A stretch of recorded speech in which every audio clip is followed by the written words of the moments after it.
Well, let's bring in Daniel Levy. He's the president of the US Middle East Project. He himself is a former Israeli negotiator, and he joins us now from London. Mr. Levy, I want to ask you about objectives here, because Israel has been saying this is about destroying Iran's nuclear program. They won't stop until that's been achieved. By all assessments, they would need American involvement in order to do that with US ordnance. In your mind, what is the major objective here for Netanyahu? Well, first of all, there was, of course, no proven, and Israel has offered no credible evidence to the effect that there was anything imminent that required Israel to launch a war of aggression, to take that initial first step. Of course, Netanyahu has said that this is pinned on the threat that Iran posed, that he's talked about this nuclear program, no evidence that it has gone towards a weaponization. Iran is a signatory to the NPT, unlike Israel. Iran doesn't have nuclear weapons, unlike Israel. Iran was in negotiations with the US. I don't think one can understand this, though, Nastasia, unless you also put it in the context of Israeli domestic politics. Not the only factor, but crucial to understanding what's going on. Netanyahu sees an election on the horizon. We could almost say Israel's in election season already. His coalition was in crisis, and he, for 20 months, has never been ahead in the polls. In fact, in electoral polling, he trails quite significantly. He knows that one of the only dice he has left to roll is the preemptive strike on Iran. And I think he may have seen that if US-Iran negotiations got too close to a breakthrough, then the stop sign would have been put up by the US. So if he was going to play that card, time was running out. He apparently bamboozled the American administration. Hardly the first time an Israeli leadership has managed to do that.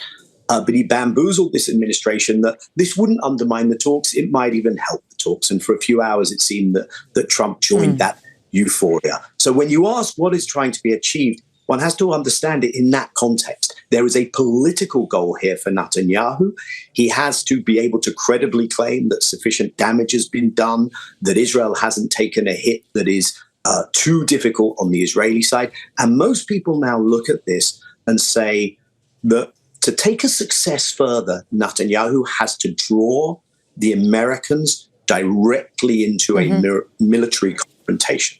Indeed. Well, you said roll the dice. I mean, essentially, he's rolled the dice on that, too. How much influence does the White House actually wield right now? How convinced, for instance, is Netanyahu that he would be able to pull in the US into an active conflict?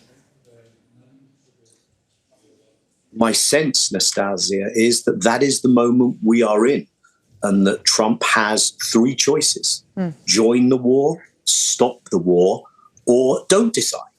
But that third option means you are kind of hostage to developments, to circumstance, and that is probably more likely to lead to Israel successfully dragging the US in. So what you can expect is that Israel will try to maximize the prospects of the US joining. How might it do so? Of course, you have the neocons, the militarists inside the administration, the Israel firsters, the Israel lobby. We're very familiar with that. But there are other things.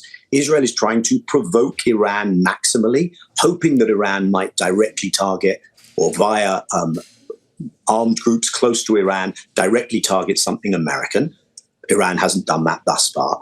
Israel may hope that it creates a situation where Iran has to feel that it takes a step like, and we're hearing about these things, like removing the IAEA inspectors from the facilities or withdrawing from the NPT. Would that be enough to tip the balance inside America? In a circumstance like this, one always has to be on the lookout for false flag operations. So something that appears like it may be Iranian backed, but is an Israeli subterfuge to try and draw the Americans in. And then there's happenstance, Nastasia. Does one of these strikes inside Israel happen to hit dual nationals or American civilians? Does that tip the balance? On the other side of the equation, and I think this is more than anything where it's playing out, what's happening in MAGA world? There's make America great again, and then there's make Israel whatever you want to make it. Inside that world, many people are saying to Trump, this isn't what your base wants. This isn't what you were elected for. You're not about being yet another American president led by the nose by Prime Minister Netanyahu. I think that debate is crucial. Gulf leaders probably have a say in this. The economic spillover effects are going to impact as well. Trump has, I think, a decision to make.